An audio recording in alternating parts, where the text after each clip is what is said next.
എല്ലാവർക്കും നമസ്കാരം. പുതിയൊരു വീഡിയോയിലേക്ക് എല്ലാവർക്കും സ്വാഗതം. ഇന്നിപ്പോൾ നമ്മൾ വണ്ടിയൊക്കെ എടുത്ത് എല്ലാ പരിപാടിയൊക്കെ കഴിഞ്ഞ് നമ്മുടെ സ്വന്തം നാടായ കോഴിക്കോട്ടേക്ക് പോവുകയാണ് കേട്ടോ. അപ്പോൾ രാവിലെ തന്നെ നമ്മൾ ഇറങ്ങി. അപ്പോൾ ഞാൻ എൻ്റെ അളിയനെയും കൂടെ കൂട്ടി യാത്രയിൽ, കാരണം ഞങ്ങളൊന്നിച്ച് കുറേ ഇങ്ങനെ യാത്ര ചെയ്തിട്ട്, അങ്ങനെ അളിയനെ ഞാനും കൂടി നല്ല കോഴിക്കോട്ടേക്ക് ലക്ഷ്യമാക്കി പോയിക്കൊണ്ടിരിക്കുകയാണ്. പോകുന്ന വഴി പുതിയ ഹൈവേ ഉണ്ട്, പഴയ വഴികളുണ്ട്, എന്തായാലും എല്ലാം ഒന്ന് നമുക്ക് എക്സ്പീരിയൻസ് ചെയ്യാമല്ലോ. അത് ഞങ്ങൾ യാത്ര ആരംഭിച്ചു.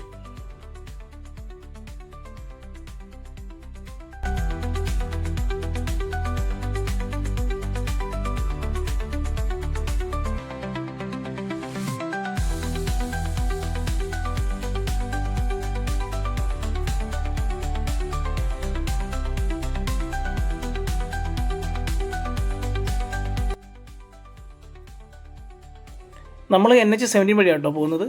അപ്പോൾ പോകുന്ന വഴിക്ക് വലപ്പാടെത്തി. അവിടെ ചെറിയ ട്രാഫിക് ഉണ്ടായിരുന്നു. ഇവിടെ എവിടെ നോക്കിയാലും മണപ്പുറത്തിൻ്റെ ഓഫീസുകൾ കാണാം. ഒരു ആംബുലൻസ് അങ്ങ് പാസ് ചെയ്യും, അതാ ബ്ലോക്ക്. അപ്പോൾ അവിടെ നിന്ന് നമ്മൾ വീണ്ടും മുന്നോട്ട് ഇങ്ങനെ യാത്ര ചെയ്തുകൊണ്ടിരിക്കുകയാണ്. ഇതിപ്പോൾ ചേറ്റുവ പാലത്തിൻ്റെ അവിടെ വരെ എത്തി. അപ്പോൾ നമ്മൾ പോകുന്ന റൂട്ട് അറിയാമല്ലോ, തൃപ്രയാർ, വാടാനപ്പള്ളി, ചാവക്കാട്, പൊന്നാനി വഴി നേരെ അങ്ങനെ നമ്മൾ കോഴിക്കോട് ലക്ഷ്യമാക്കി പോവുകയാണ്.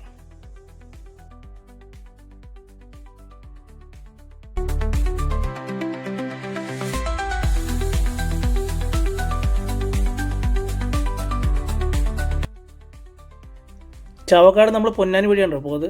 പൊന്നാനിയൊക്കെ എത്താറായപ്പോഴേക്കും റോഡിൻ്റെ കണ്ടോ എത്ര മനോഹരമെന്ന് അറിയാം.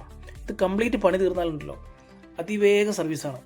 അപ്പോൾ നമ്മളിപ്പം ഭാരതപ്പുഴയുടെ തീരത്തൂടെയാണ് പോയിക്കൊണ്ടിരിക്കുന്നത്. അവിടെ ഒരു ഫ്ലൈ ഓവേഴ്സ് വന്നിട്ടുണ്ട്. അതിലിങ്ങനെ ഇപ്പോൾ പാസ് ചെയ്ത് നമ്മളിങ്ങനെ പോയിക്കൊണ്ടിരിക്കുകയാണ്.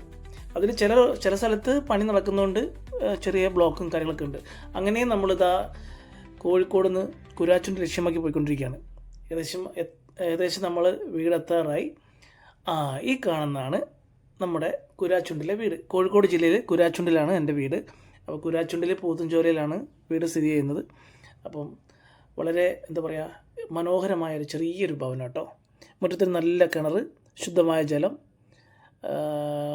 എന്ന് വേണ്ട എന്താ പറയുക, നല്ല ക്ലൈമറ്റൊക്കെ കൂടി ചേർന്നൊരു സ്ഥലമാണ്. ഞങ്ങൾക്ക് കൊച്ചിലെ തൊട്ട് ഇവിടെ എന്താ പറയുക, എത്രയോ വർഷങ്ങളായി ഞങ്ങൾ താമസിക്കുന്നുണ്ടാവാം. നമുക്കതിൻ്റെ ഒരു ടൗണിൽ പോയി നിന്ന് തിരിച്ച് വരുമ്പോൾ ഉണ്ടാകുന്നൊരു ഫീലിംഗ് ഉണ്ടല്ലോ. അങ്ങനെ വണ്ടി നമ്മൾ തൊട്ട് താഴെ നമ്മൾ ഷെറിൻത്താൻ്റെ വീട്ടിലാണ് പാർക്ക് ചെയ്തിരിക്കുന്നത്. അവിടെ പാർക്ക് ചെയ്താണ് തൊട്ടോ നമ്മുടെ കിണർ. ഈ കിണറ്റിൻ്റെ വെള്ളം ഫ്രിഡ്ജിൽ വെക്കണ്ട, അത്രയ്ക്ക് നല്ല തണുപ്പാണ്. അങ്ങനെ നമ്മൾ കുളിയൊക്കെ കഴിഞ്ഞ് അടുത്ത ദിവസം അതിരാവിലെ പള്ളിയിൽ പോകാൻ വേണ്ടി ഇറങ്ങി. അപ്പോൾ ഇതാണ് നമ്മുടെ കുരാച്ചുണ്ട് സെൻറ്റ് തോമസ് ദേവാലയം. അപ്പോൾ കുർബാന കൂടിയിട്ട് ബാക്കി നമുക്ക് കാണാം. ഓക്കെ.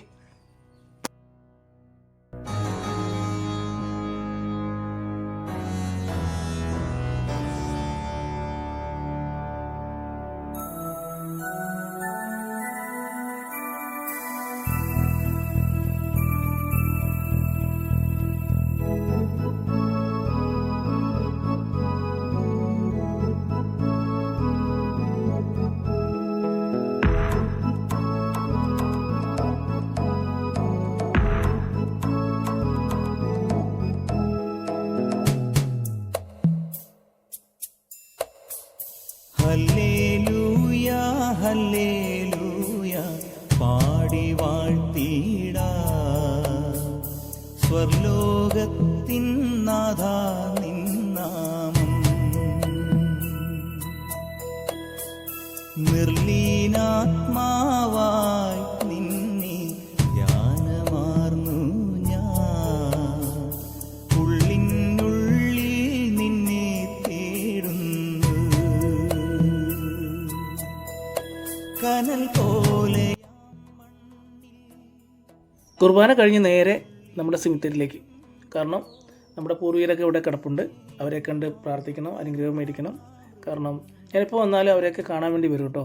എനിക്ക് തോന്നുന്നത് എൻ്റെ ഒരു അനുഭവത്തിൽ ഇത്രയും നീറ്റായിട്ടുള്ളൊരു സിമിത്തേരി ഞാൻ വേറെ എവിടെയും കണ്ടിട്ടില്ല. ഉണ്ടായിരിക്കാം, എൻ്റെ അറിവിൽ നമുക്ക് അത് ഭയങ്കര വിലപ്പെട്ടത് തന്നെയാണ്.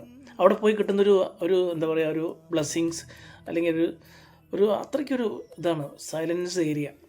എന്തായാലും ഞാൻ പോയി പ്രാർത്ഥിച്ച് ഞാൻ തിരിച്ച് വീണ്ടും അങ്ങാടിയിലേക്ക് പോവുകയാണ്.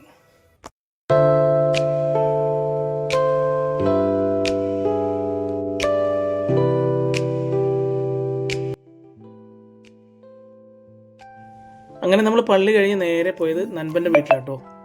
ഷിജുവിൻ്റെ വീട്ടിൽ പോയി. ശിശു എന്ന് പറയുന്നത് നമ്മുടെ ഷിജുവിൻ്റെ വീട്ടിൽ കയറി. അവിടെ അച്ചാച്ചൻ ഉണ്ടായിരുന്നു, അമ്മയുണ്ടായിരുന്നു, ഷിജുവിൻ്റെ സിസ്റ്ററുടെ മോനുണ്ട്, ഹൈദരാബാദിൽ നിന്ന് വന്ന് ഇവിടെ പഠിക്കുന്നത്. ഇവൻ ആൾ ഭയങ്കരനാണ് കേട്ടോ. അവൻ എന്നെ കണ്ടപ്പോഴേക്കും ഓടി ഒളിക്കുകയാണ്. ഫോട്ടോയ്ക്ക് പോസ്റ്റ് ചെയ്യില്ല എന്ന് പറഞ്ഞ്. മലയാളം അവൻ പറയും, എന്നാലും കുറച്ച് ഹൈദരാബാദ് ടച്ച് ഉണ്ട്. അവിടുന്ന് അച്ചാച്ചനോടും അമ്മച്ചിയോടും യാത്ര പറഞ്ഞിട്ട് ഷിജുവിന് കൊടുക്കാനുള്ള കുറച്ച് സാധനങ്ങൾ മേടിച്ച് നേരെ കുരാച്ചുണ്ട് അങ്ങാടി വന്ന് വണ്ടി പള്ളി മുറ്റത്ത് പാർക്ക് ചെയ്തു. എന്നിട്ട് പപ്പേനെ പോയി കൂട്ടിക്കൊണ്ടുവന്ന് പപ്പയായിട്ട് വീട്ടിലേക്ക് പോകണം. കാരണം ഞായറാഴ്ച വീട്ടിൽ നിന്നാണ് ഭക്ഷണം. പള്ളി കഴിഞ്ഞ് നേരെ വീട്ടിൽ പോയി ഭക്ഷണം കഴിക്കണം, കുറച്ച് നേരം പിള്ളേരെ കൂടെ ഇരിക്കണം. പെങ്ങളുടെ മക്കളൊക്കെ വീട്ടിലുണ്ടേ. അങ്ങനെ നമ്മൾ നേരെ വീട്ടിലേക്ക് പോയിക്കൊണ്ടിരിക്കുകയാണ്. അങ്ങനെ വീട്ടിലെത്തി പപ്പ ഇറങ്ങുന്നു. ഇതൊക്കെ ഒരു മനസ്സിന് സന്തോഷം തരുന്നൊരു മൊമെൻറ്റ്സ് ആട്ടോ. കേട്ടോ, പുള്ളി അങ്ങനെയാണ്. അതിനുശേഷം നമ്മൾ ഉച്ചയൂണൊക്കെ കഴിഞ്ഞ് ചെറിയ ചാറ്റൽ മഴയൊക്കെ ഉണ്ടായിരുന്നു. അങ്ങനെ അമ്മാവന് വയ്യാതിരിക്കുന്നതുകൊണ്ട് അമ്മാവനൊന്ന് കാണണം. അപ്പോൾ നേരെ അമ്മയുടെ ആഗ്രഹം പറഞ്ഞിട്ട് അമ്മേനെയും കാറിലെ ഫ്രണ്ടിൽ ഇരുത്തിയിട്ട് നേരെ ഞാനും അമ്മയും മാത്രം കൂടി അമ്മാവൻ്റെ വീട്ടിലേക്ക് പോവാണ്. അങ്ങനെ അമ്മാവൻ്റെ വീട്ടിലൊക്കെ ചെന്ന് അമ്മാവനെ കണ്ട് അവിടുന്ന് ഒരു വീഡിയോ എടുക്കാൻ പറ്റിയില്ല കേട്ടോ, പ്രത്യേക സാഹചര്യങ്ങളായിരുന്നു. നേരെ അവിടുന്ന് നേരെ തിരിച്ച് വീട്ടിലേക്ക് തന്നെ തിരിച്ച് പോരുകയാണ്. കാരണം പിള്ളേർ പെങ്ങളുടെ മക്കൾ രണ്ടുപേരും ഒറ്റയ്ക്കേ ഉള്ളൂ. അങ്ങനെ വീട്ടിൽ ചെന്ന് ഞങ്ങൾ എല്ലാവരും കൂടെ ഒത്തുകൂടി സന്തോഷമായിട്ട് അങ്ങനെ ഇന്നത്തെ എപ്പിസോഡ് അല്ലെങ്കിൽ ഇന്നത്തെ വീഡിയോ ഇവിടെ തീരുകയാണ്. പുതിയൊരു വീഡിയോ ആയിട്ട് വീണ്ടും വരുന്നവരെ താങ്ക് യു, ബൈ.